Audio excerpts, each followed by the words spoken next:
Hello दोस्तों, good evening. सबसे पहले आप सभी लोगों को मेरा नमस्कार और छोटों को प्यार। तो अभी बज रहे हैं 2:30 और पड़वा जी अभी आए ड्यूटी से, खाना पीना खाया। तो और आपके सामने 2 शब्द कहना चाहते हैं, तो प्लीज़ गौर फरमाइए और सुनिए। दोस्तों, जैसे कि आप सभी को पता है कि मैं पारिवारिक वीडियो डालने की कोशिश करता हूँ, बात करता हूँ। तो आज मैंने जो हस्बैंड वाइफ के बीच आपस में झगड़े होते हैं, तो उसी पे कुछ अपने विचार बोलना चाहता हूँ। खासकर जो नई नई शादी होती है, तो होता क्या है कि हमारे आपस में जो विचार होते हैं, हमारे आपस में सोच होती है, वो मिलती नहीं है। उसकी वजह से क्या होता है कि हम आपस में झगड़े होते रहते परिवार में, और नई नई शादी करके भी बहुत ही ज़्यादा होता है। तो जब तक दोस्तों हम एक दूसरे को समझेंगे नहीं, तो ऐसे प्रॉब्लम ये चलती रहेगी। तो मैं इसी के संदर्भ में, हर किसी का अपना रिस्पॉन्सिबिलिटी होनी चाहिए, हर किसी को अपनी जवाबदारी लेनी चाहिए कि यार जिस प्रकार से हम दूसरे से एक्सेप्ट करते हैं कि वो हमारे लिए अच्छा करे, अच्छा बोले, तो हमारा भी फर्ज बनता है कि हम भी जीवन में अच्छा करें और हमारी वजह से किसी को कोई तकलीफ ना हो।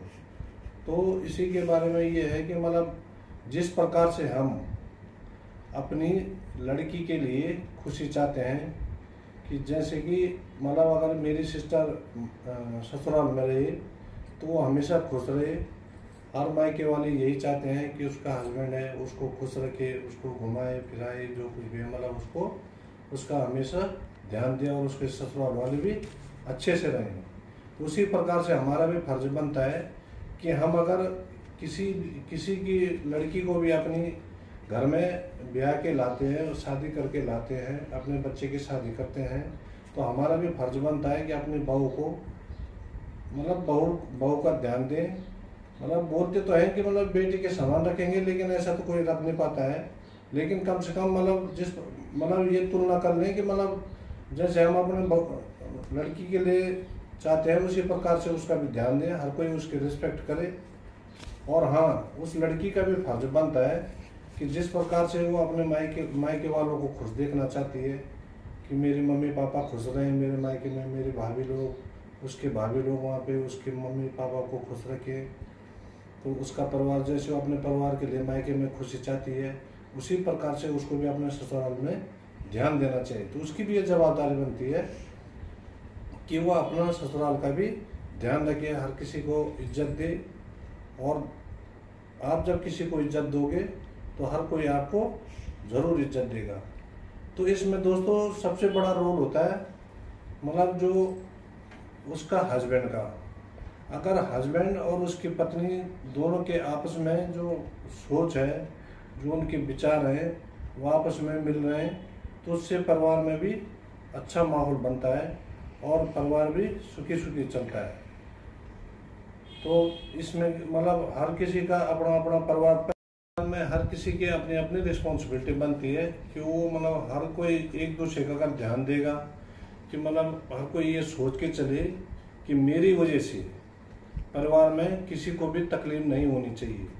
चाहे वो बच्चा है, जो भी थोड़ा अपना अक्लवर हो जाता है, छोटे बच्चे को हम क्या बोलें, तो भगवान का रूप होता है, लेकिन जो भी अक्लवर हो जाता है, जो समझदार हो जाता है, तो हर किसी का फर्ज बनता है कि यार मेरे परिवार में मेरी वजह से किसी को क्या झुकना ना पड़े, और अपनी उसकी वजह से परिवार में कोई भी कलेश ना हो, तो वो रिस्पॉन्सिबिलिटी उसको समझनी चाहिए।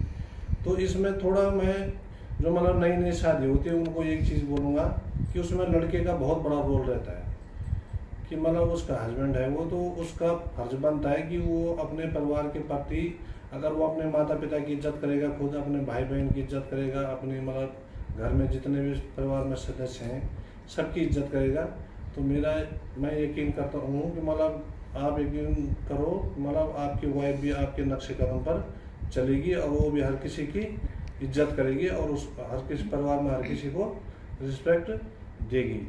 तो और ये किसने सिखाना है? उसके हस्बैंड ने सिखाना है कि यार मेरे परिवार में मेरे मम्मी पापा सबसे बड़े हैं, भाई उनके उनके उनका कहना मानना है, मेरा भाई है, मेरी भाभी है, मेरी दीदी है, मतलब परिवार के जो भी सदस्य हैं, तो हर किसी की रिस्पेक्ट करनी है। तो इन चीज़ों को पक्का अपने जीवन में कीजिए। और एक गलती मत करना कि जैसे अमूमन लोग क्या करते हैं कि जैसे शादी होती है तो मतलब लड़का भी ज़्यादा से ज़्यादा अपने परिवार को कम टाइम देता है और अपने वाइफ को ज़्यादा टाइम देने लग जाता है। उसके साथ घूमना फिरना, मतलब अपने परिवार को टाइम न देना, तो थोड़ा अपने अंदर जो मतलब चेंजमेंट तो आता है इंसान के अंदर समय के साथ, जैसे जैसे उसके साथ परिस्थिति और जीवन में मतलब शादी होती है तो चेंजमेंट तो आता है, लेकिन इतना चेंज मत हो जाइए कि उसका इफेक्ट आपके परिवार पे पड़ना लगे। दोस्तों, इन चीज़ों का थोड़ा ध्यान देना। और मतलब मैं हर परिवार में झगड़े होते हैं, थोड़ा बहुत क्लेश होता है, वो बोलते हैं कि जहाँ पे 4 बर्तन रहेंगे तो वहाँ पे तो बजेंगी ही, लेकिन वो ज़्यादा नहीं बजने चाहिए। होता है, हमारे बीच में भी होता है, हर किसी के परिवार में होता है, ठीक है। लेकिन हर किसी का फर्ज बनता है कि क्या जब अगर गलती से अगर वाइफ को कोई मतलब गुस्सा आ जाए या उसको कोई मतलब कहीं होता है, आदमी दिन भर परेशान रहता है, कुछ रहता है, हमने अचानक से उसको कुछ बोल दिया, वो हम पे गुस्सा हो गई, तो थोड़ी देर के लिए हमारा फर्ज बनता है कि हम थोड़ी देर के लिए चुप हो जाएं। तो इसी प्रकार से वाइफ का, औरत का भी फर्ज बनता है कि मतलब अगर मर्द आदमी कहीं से थक के आ रहा है, वो कहीं से अपने काम से परेशान है, कुछ परेशान है, आपने अचानक से उसके सामने कुछ और काम बता दिया या कुछ ऐसी रिक्वायरमेंट डाल दी कि उसको गुस्सा आ गया, तो उसी प्रकार से औरत का भी मतलब फर्ज बनता है कि अगर मर्द आदमी कहीं से काम करके आ रहा है, ड्यूटी से आ रहा है अपनी, या कहीं से उसको हो सकता है कई बातें होती रहती हैं जीवन में, अगर वो कहीं से परेशान होकर आ रहा तो एकदम से उसको कुछ काम न इस प्रकार से परेशान न करें या कुछ ऐसा न बोलें कि, और वो गुस्सा भी हो तो किसी चीज़ पे अगर गुस्सा भी आ जाए उसको, तो उस समय औरत का भी फर्ज बनता है कि थोड़ा उस समय शांति रखे, और शाम को जब भी उनको टाइम मिलता है अकेले में तो उस समय बात कर सकते हैं कि मतलब क्या यार तुम क्यों गुस्सा हुई।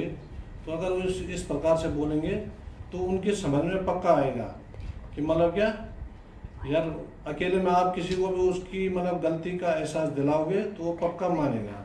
लेकिन अगर वो गरम गरम बिल्कुल दिमाग उसका हाइपर चल रहा है और उस समय आप उसको समझाने की कोशिश करोगे तो फिर उसका नुकसान तो पूरा परिवार पे पड़ेगा। तो इन चीज़ों से थोड़ा बच के रहना। अब उदाहरण के लिए मैं आपको एक चीज़ बोलूँगा कि जिस प्रकार से क्या होता है कि अगर हम परिवार में भी अगर किसी बच्चे को डांट देते हैं तो उसकी भी इज्जत है आज की डेट में, वो भी बुरा मान जाता है कि मतलब इतनों के सामने मेरे को कैसे बोल दिया, तो वो भी थोड़ी देर के लिए अपना मूड चेंज कर देता है। तो बच्चे को भी अगर आप अलग से समझाओगे तो वो भी समझ जाता है। आजकल बहुत मतलब टेक्नोलॉजी है, मतलब समय के साथ इतना एडवांस चल रहा हर चीज़ कि मतलब इज्जत तो हर किसी की अपनी अपनी है और होनी भी चाहिए। जब तक आप अपने आत्मसम्मान को नहीं समझोगे, आत्मसम्मान हर किसी का होना चाहिए और इन चीज़ों पे ध्यान दें, तो मैं मानता हूँ कि मतलब आपके परिवार में कभी कोई क्लेश नहीं होगा। और इसी प्रकार से मतलब जीवन में हर चीज़ सही चलेगा। के लिए गलत सोचने से पहले वहाँ पे अपने आप को देख लेना कि अगर ऐसा कोई मेरे साथ कर ले तो मुझे कैसा लगेगा, तो आपको हर चीज़ का जवाब मिल जाएगा। तो इसी के साथ मैं भगवान से प्रार्थना करता हूँ कि मतलब आपका परिवार भी हमेशा खुश रहे, अच्छी सोच बनी रहे, पॉजिटिविटी रहे आपके परिवार में और हमेशा खुश रहे। और हाँ, मैं एक चीज़ और बोलना चाहता हूँ कि जो मैंने पहले ब्लॉग डाला था एक पटवाल मोटिवेशन करके, तो उसमें मैंने आरडी के बारे में कुछ मतलब अपने विचार रखे थे, तो उस पर थोड़ा एक बार आप लोग देखें तो थोड़ा गौर करना। कई लोगों ने इन्वेस्ट कर भी रखे हैं तो अच्छी बात है, कर रखा है, लेकिन कई लोग सोचते हैं कि यार कौन करेगा, 5 साल तक रिस्पॉन्स मिलेगा, ये है वो है। तो मतलब आप अगर अभी से इन चीज़ों को मतलब थोड़ा थोड़ा अपना सेविंग करोगे तो आपके भविष्य में वो पक्का काम आएगा। तो इसी के साथ मैं अपना ये जो विचार थे उनको विराम देता हूँ। धन्यवाद। तो दोस्तों, आपको कैसा लगा और मुझे कमेंट में पक्का बताना, ठीक है दोस्तों। गौर से सुनना और बाकी आज के ब्लॉग के एंड यहीं पे करती हूँ। तो please like share comment and subscribe पक्का करना, ठीक है दोस्तों। और मिलती हूँ फिर आपको नेक्स्ट ब्लॉग में, तब तक के लिए बाय।